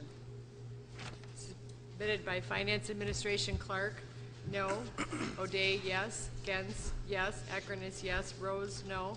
Singer, excused. Grady, excused. Supervisor Clark. Is it appropriate? Do I need to put it on the floor? Yes. I'll make a motion to adopt policy resolution number 2 on behalf of the Finance and Administration Committee. Policy Resolution 2, moved by Clark, seconded by Eckerness. Supervisor Clark. I will make a motion to postpone until our next county board meeting. Motion made by Supervisor Clark to postpone Policy Resolution number 2 to our August 23rd County Board meeting, seconded by Supervisor Underhill. Anyone on the issue of postponement? State your point, Supervisor. We had heard that there was an agreement with Local 70 that carried us through the end of this month, through the end of August. Where are we with 990? Do we have any type of similar timeline? End of September. September 30th. I'm being told September 30th. Mr. Riedel, you would agree with that?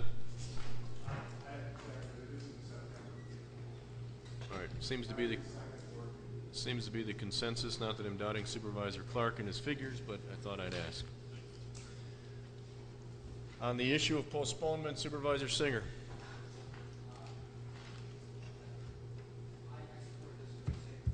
I support this for the same reason as the last one. Thank you. Supervisor Rose. I'm curious, why are with so many supervisors absent this evening? This was an important issue. There are a lot of people in attendance here this evening, and I don't understand why they are not here. What are their excuses? You said they were excused absences, and normally I would not call anybody on this, but one of the rash reasons that we were given this evening for the postponement is so that these 6 who are not here tonight can be here and speak and vote. And where are they? What is their reason? This has been on the agenda for some period of time, both at the committee level, and it came before the county board as first reading, and I'm extremely disappointed that they are not here. And I say I don't normally call a supervisor out for not being here tonight, but I would like to know what those excuses are for each individual person, and I think we have a right to know that since we and the public are here tonight to talk about this. I did not support either one of these contracts. I have come here tonight prepared on them to make some amendments, and now this is being pushed off. I don't like it. What are their excuses, and who are they? Well, you know who they are. Specifically, the excuses. Well, does the public? There is a medical excuse for one that I'm aware of. And who is that? I'm not sure that matters at this point, Supervisor Rose. And trust me, I share your frustration, and I will address it as soon as this vote is taken. Two, I'm aware of have job conflicts, if not three, and the final one, I have no idea what where he's at. Thank you. One apparently is on vacation. Yeah. Supervisor Noble on postponement? No, I'm just frustrated as well. I personally had Brewer tickets for tonight's game, and, you know, I mean, you laugh, but if we're not going to conduct business, you should have been here ready to make your amendments tonight. We had plenty of time. You saw the differences. I've had it for 2 weeks. You've all had it for 2 weeks. If you wanted to make amendments, why not do it tonight? Why do you need 2 more weeks? I don't get it.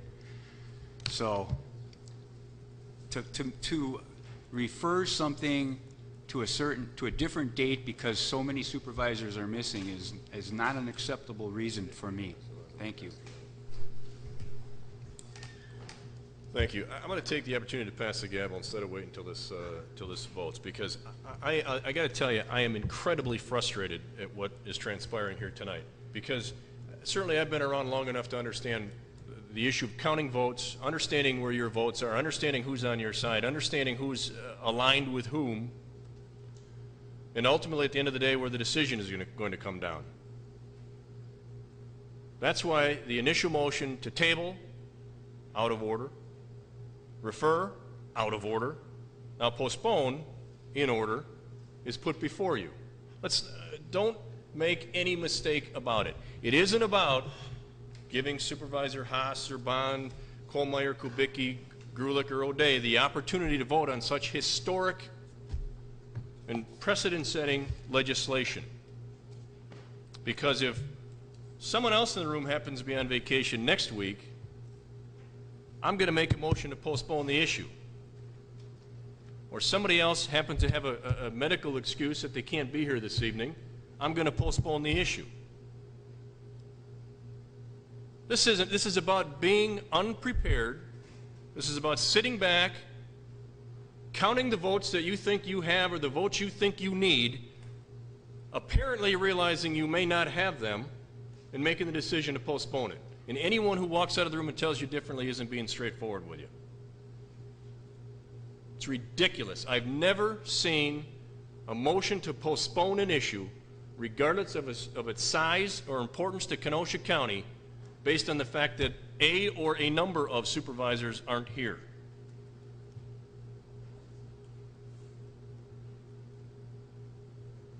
And I should have passed it and said it on the first one, and maybe we'd have a different outcome. That's ridiculous. And these are the very individuals who are going to tell you the next election that they ought to be leaders of this county board.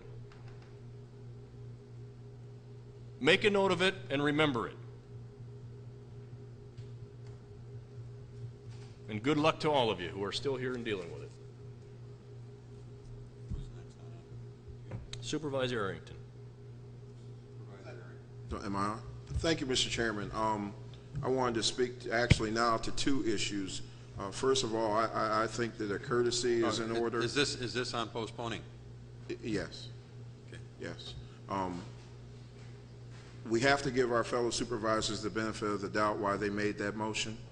I think that we need to respect each other when we call in and say that we're not going to be in attendance in meetings. Things come up. I don't think that we should call out our fellow supervisors, and I think that what we need to do is what we're doing. We've made the motion to postpone, and I understand the frustration. I do. I understand the frustration among us, but it's something that we need to do, and I want to just reiterate that as a professional courtesy, that I don't believe that we should be calling each other out on these things on the floor. We've had people call in before. I experienced it myself when I first served on this board, the first time, when I was called out for not being in attendance to county board meetings. And I don't think that that's very fair or very courteous to your fellow supervisors to call them out. Thank you. Thank you.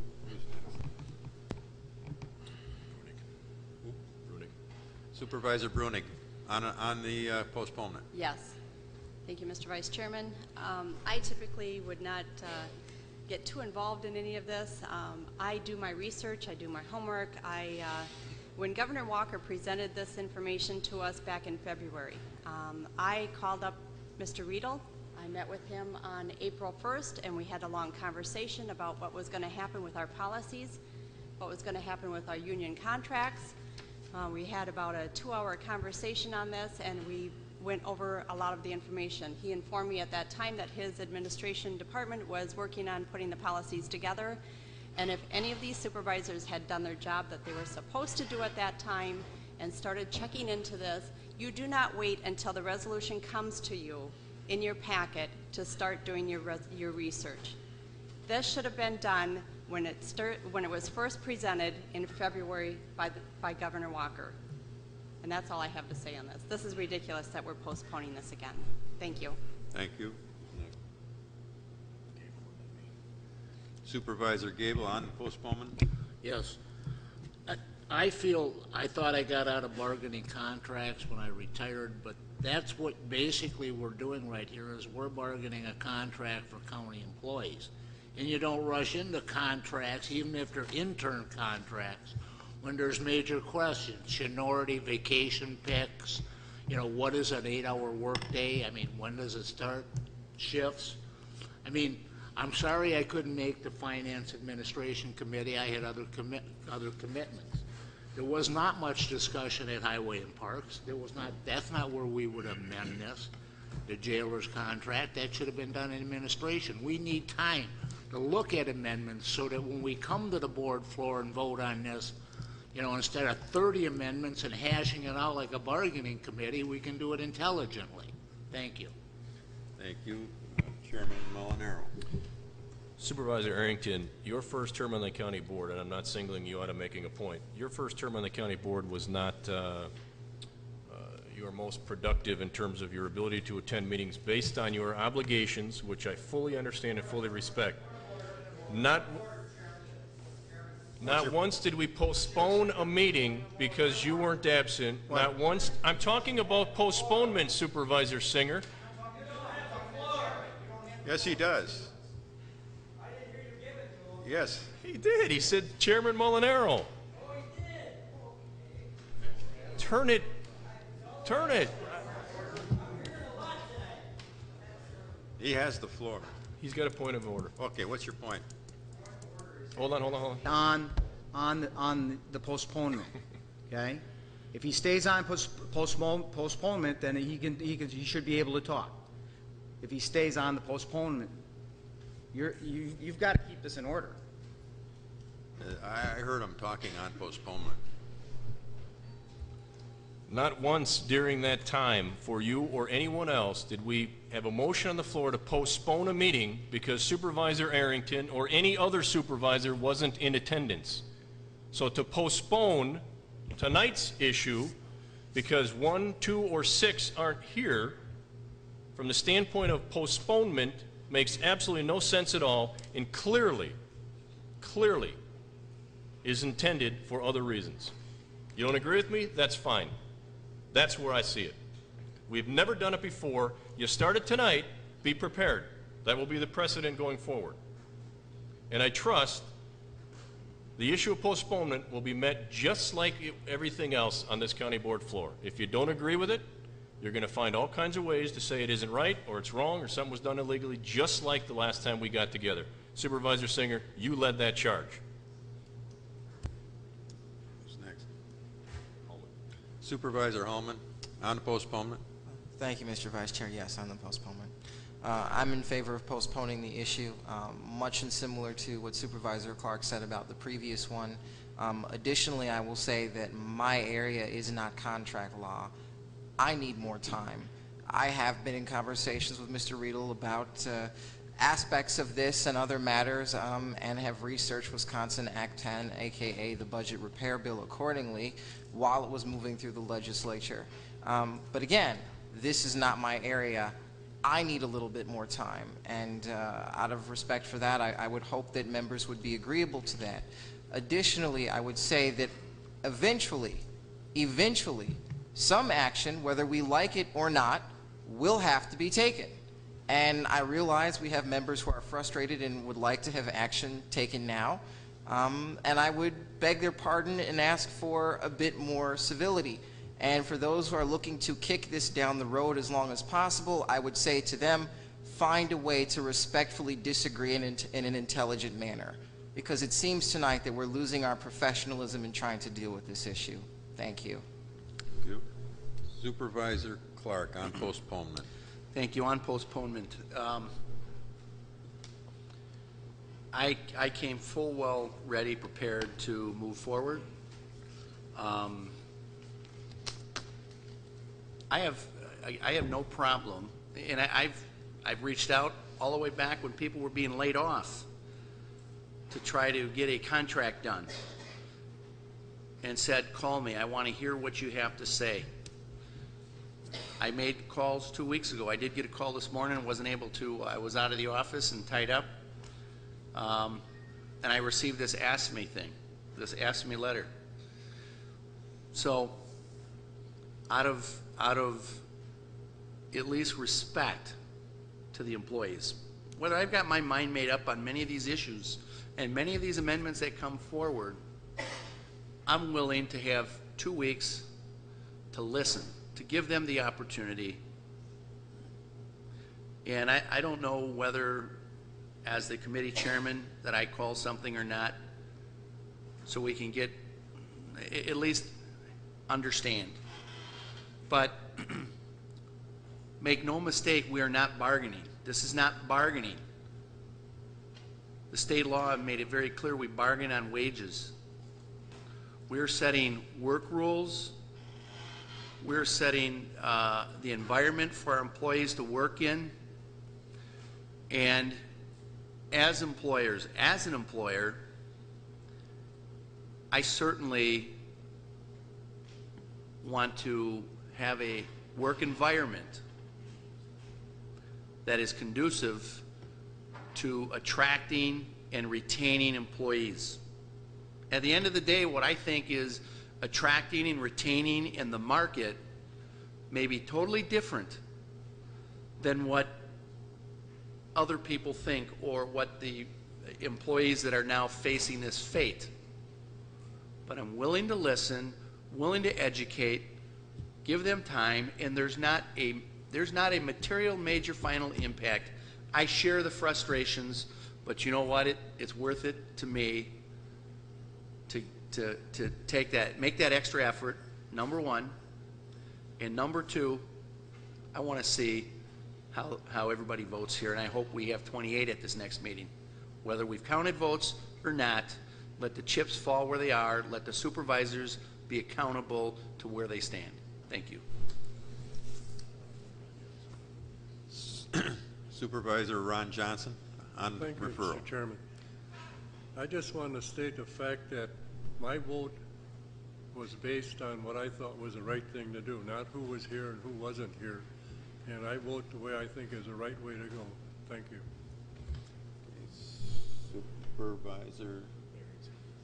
Supervisor Arrington.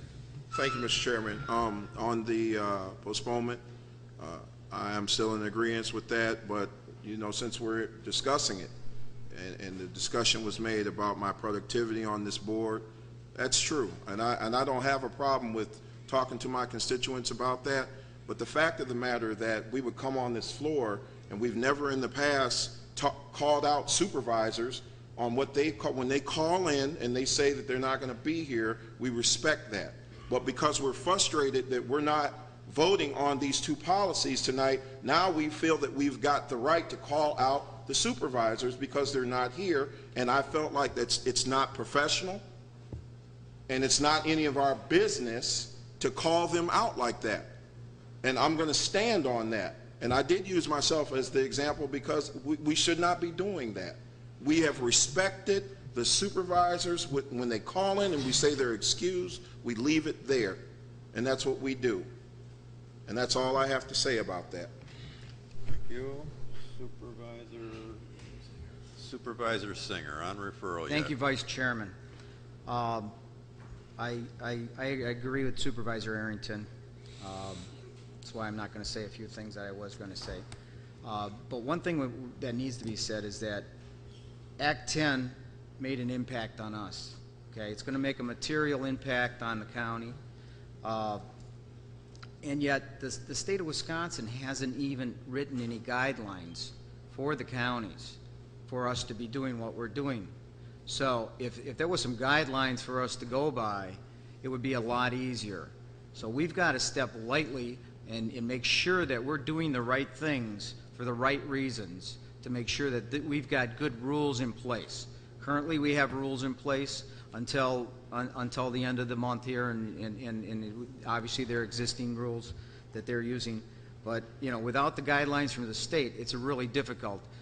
We just happen to have contracts that came due right away, and they weren't resolved when they should have been resolved. I agree with Supervisor Clark, the Chairman of Finance, and you know, I think some of the blame on this comes from the state not finishing up the guidelines for the counties in order to do the jobs that we need to be doing.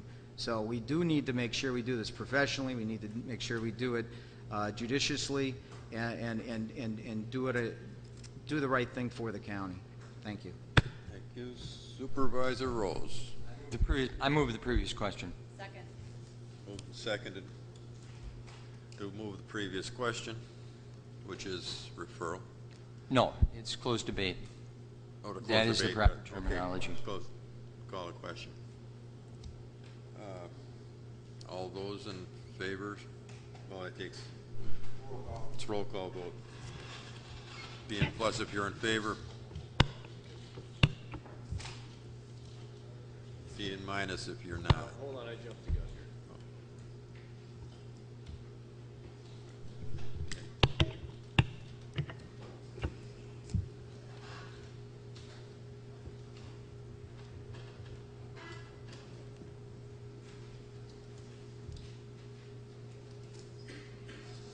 Okay, debate's closed.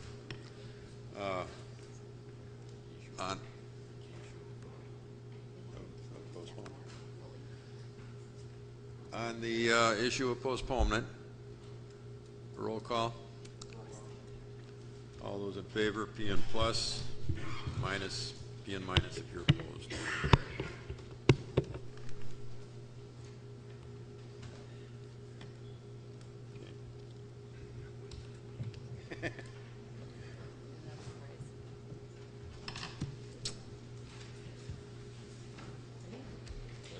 Claim City of Kenosha seeking rescission or reformation of the IGA entered into with the county in 1992. For the Corporation Council. Supervisor comment, Supervisor Underhill, Southport Light Station Social. Supervisor Underhill. Thank you, Mr. Chairman. On Saturday, August 6th, join the Kenosha History Center at the Southport Light Station on Simmons Island to help celebrate National Lighthouse Day. After years of extensive remodeling and renovation, the 1864 light station Keeper's House opened in May 2010 as a maritime museum featuring artifacts, maps, and information about Kenosha's important 19th century harbor. The Keeper's House is attached to the 1866 Southport Lighthouse, a climb of 72 steps to the top, which provides a panoramic view of Lake Michigan shoreline and the city of Kenosha. We invite everyone to bring a picnic lunch, lawn chairs, blankets, and enjoy the grounds of the light station. There will be also between 15 and 20 picnic tables provided. After lunch, enjoy ice cream sundae and a root beer float, or both, available for purchase at their concession stand. History children's games will be taking place between 11 and 4. Also enjoy musical entertainment throughout the day. Do not miss the celebrity pie eating contest to be held at noon. Do not miss this special celebration. Thank you. Thank you. Approval of the July 20th, 2011 minutes by Supervisor Haas isn't here. Motion, or go ahead. I move the minutes as amended. Moved by Vice Chairman Eckerness, seconded by Supervisor Esposito, as amended, which is the amendment I read. Anyone on the question? All those in favor signify by saying aye. Aye. Those opposed, motion adjourned by Supervisor Clark, seconded by Supervisor Michael. Those in favor signify by saying aye. Aye. Motion carries. We're adjourned.